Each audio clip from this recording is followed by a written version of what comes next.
So hello everyone, I am Kapil Sharma और आज मैं बात करने वाला हूँ फाइट क्लब मूवी की, जो कि आई थी 1999 में। और आज मैं इसका कुछ सिनेमैटिक रिव्यू वगैरह ऐसे बात नहीं करूँगा, क्योंकि ये मैंने मूवी खुद देखी थी क्लास 8th में। रैंडमली मैंने देख ली थी मूवी।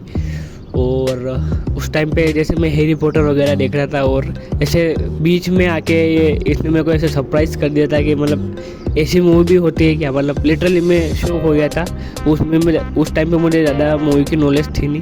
8th क्लास का बच्चा और क्या ही कर लेगा। मतलब जो जो शॉक वैल्यू उसने मुझे दी थी, वो आज तक मुझे ऐसे याद है कि मैं लास्ट में जो मतलब मेरे लिए वो सबसे ट्विस्ट था मेरी लाइफ का एक्चुअली, क्योंकि इससे पहले मैंने कुछ ऐसा देखा नहीं था। मतलब मैंने हैरी पॉटर से शुरुआत की थी मूवीज़ देखने की, और जो धीरे धीरे मैं सोच रहा था आगे बढ़ूँगा, लेकिन जो ये ड्रॉप दिया मैंने, ऐसे रैंडमली मैंने मूवी देख ली थी। और जो शॉक वैल्यू मतलब इसकी नेक्स्ट लेवल है। अभी भी देखो आप, मेरे हिसाब से सिनेमा का, पूरी सिनेमा हिस्ट्री का एक ग्रेटेस्ट ट्विस्ट इसमें फेंक के मारा था। तो मतलब इसके डायरेक्टर है डेविड फिंचर, जिन्होंने इससे पहले शायद 7 डायरेक्ट की थी, और the killer, the gone girl जैसे मूवी उन्होंने डायरेक्ट की है। मतलब कुल मिला के जॉनरा के गॉडफादर माने जाते हैं वो डेविड फिंचर। तो इस मूवी के बारे में बात करें तो उस टाइम पे ये मूवी फ्लॉप हुई थी, तो मुझे भी सुन के अभी थोड़ा सा अजीब लगा।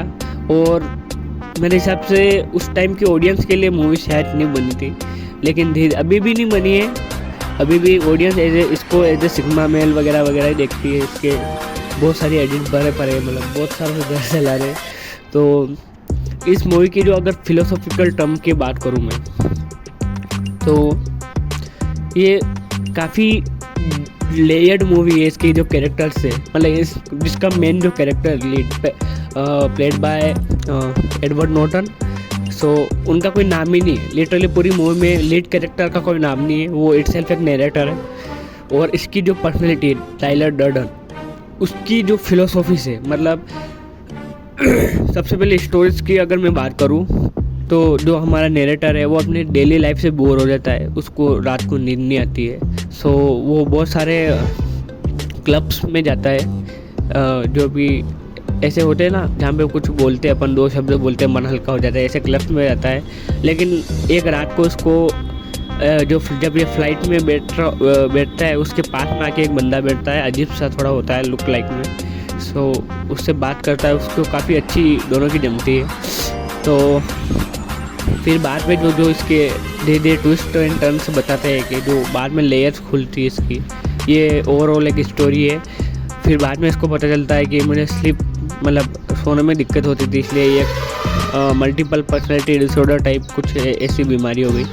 सो इस डायरेक्टर ने ये अपनी पर्सनैलिटी क्यों बनाई, एक अगर कोई भी इस पर्सनैलिटी को जो टाइलर डर्डन इसको देखोगे, तो ये सिंपली पूरी स्प्लिट पर्सनैलिटी यानी पूरी अलग है जो नरेटर से। नरेटर काफ़ी डिसिप्लिन लाइफ जीना चाहता है, वो सोना चाहता है। टाइलर डर्डन इसका ठीक उल्टा, उसको फ़र्क नहीं पड़ता मैं क्या पहनूं क्या करूं, मैं सोऊं या नहीं सोऊं, मैं क्या खाऊं, जो इच्छा पड़े वो, मतलब उसकी जो इच्छा होगा वो वही करेगा, उसको फ़र्क नहीं पड़ता वो सही या गलत के ऊपर चला जाता है। नरेटर इसके ठीक अपोजिट, वो फंसा हुआ है, किसी ने कुछ बोल दिया, किसी को रूल्स फॉलो करना है, वो काम करना है, वो काम करना है। सो ये काफ़ी फिलोसॉफिकल जाती है मूवी, और काफ़ी डीप डाउन करती है मूवी। इसके मूवी के कई सारे ऐसे सीन है जो भुला ही नहीं भूलते, लिटरली मजाक नहीं कर रहा हूँ। मतलब इस मूवी में बहुत सारे सीन है, बहुत सारे सिनेमेटिकली देखो एक्यूरेट बिल्कुल। जैसे जब मार्ला सिंगर की एंट्री होती है, वो जो स्मोक करती है, लिटरली मतलब किल कर देती है। मतलब कोई ऐसे स्मोक कैसे कर सकता है, मैं समझ नहीं आता, कोई नहीं कर सकता, सब फेल है उसके आगे।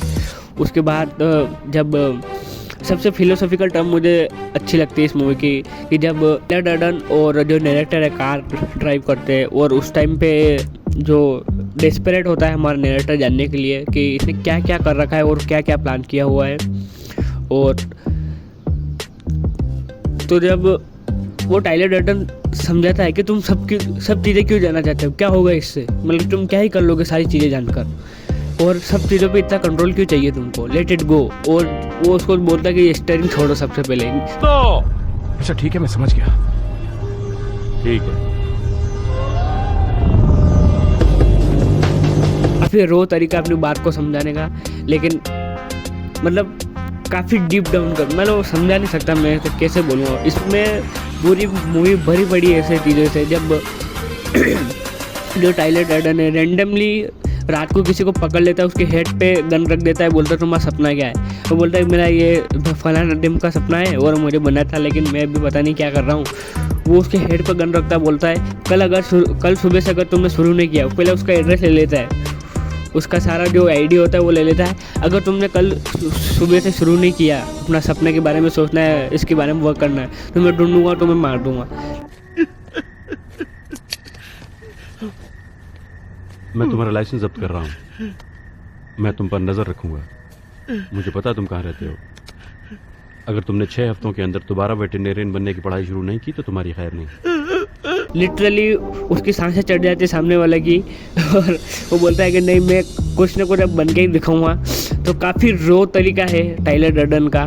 और टाइलर डर्डन तो शुरू में नरेटर को काफ़ी अच्छा लगता है, उसकी फिलोसफी उसको काफ़ी अच्छी लगती है, लेकिन रो होना हर चीज़ का सोल्यूशन नहीं होता, किसी चीज़ों में अपना वो लाइक बेंड होना पड़ता है। तो फिर बाद में टाइलर डर्डन नरेटर के ऊपर हावी हो जाना शुरू करता है, तो वो काफ़ी पसंद नहीं आता उसको। और अब मैं क्या ही बताऊँ, मूवी देखो आप एक बार, देखो मतलब लिटरली उसके मुंह में से जब वो दांत बाहर आ जाते हैं, कभी कुछ बाहर आ रहा है, कभी मुंह सूजा हुआ है। पहले तो वो बोलता है कि जब यहाँ पे लोग आते हैं तो आटे जैसे होते हैं, लेकिन यहाँ पे पीट पिटा के मार खा के उनको अपनी जो लाइफ की जो वैल्यू समझ में आती है। जब खून निकलेगा तब तुम्हें ब्लड की जो वैल्यू है वो समझ में आएगी। जब तुम्हारे पास पानी नहीं होगा तब जाके तुम्हें पानी की वैल्यू समझ में आएगी। जब तुम भूखे मरोगे, जब तुम्हारे साथ फूड नहीं होगा तब जाके तुम्हें समझ में आएगा कि क्या है। क्योंकि हमारे पास जब चीज़ें होती है तो उनकी वैल्यू हमें पता नहीं चलती है। और दिस लाइक डैम, लेकिन इसको जो कहने का तरीका है वो काफ़ी वॉयलेंट था, इसलिए शायद उस ज़माने में इसकी जो स्टोरी टेलिंग काफ़ी यूनिक थी और शायद नहीं जमा होगा लोगों को। लेकिन जो इन्होंने धीरे धीरे इस मूवी ने अपनी ग्रोथ दिखाई है जनरेशन टू जनरेशन, धीरे धीरे ये लेकिन जो कल्ट क्लासिक में अभी गिनी जाती है ये मूवी, तो मैं आपको रिकमेंड करूँगा इस मूवी को देखो और थोड़ा ओपन माइंडेड होकर देखना। इसमें मतलब मेरे फेवरेट सीन मैंने आपको बता दिए, तो आप भी मुझे बताना। और मैं काफ़ी दिनों से इस वीडियो के बारे में सोच रहा था, मुझे कुछ मिलने वाला है इस वीडियो को, खूब से खूब एक आदमी देखेगा वो भी मुझे फ़र्क नहीं पड़ता, इसलिए मुझे बस पसंद है वीडियो बनाना और मैं बनाऊँगा और मैं कोशिश करूँगा क्वालिटी मेंटेन करने की। So thank you so much. ये कोई रिव्यू नहीं था, मैं जनरली ऐसे बात कर रहा हूँ और मुझे नहीं पता, मेरा कोई ऐसे स्ट्रक्चर्ड वीडियो नहीं, मैं नेक्स्ट टाइम पे जब भी वीडियो बनाऊँगा उसको स्ट्रक्चर करूँगा। So thank you so much इस वीडियो के लिए, एंड देखो इस मूवी को जाके, काफ़ी बढ़िया मूवी है, and thank you so much.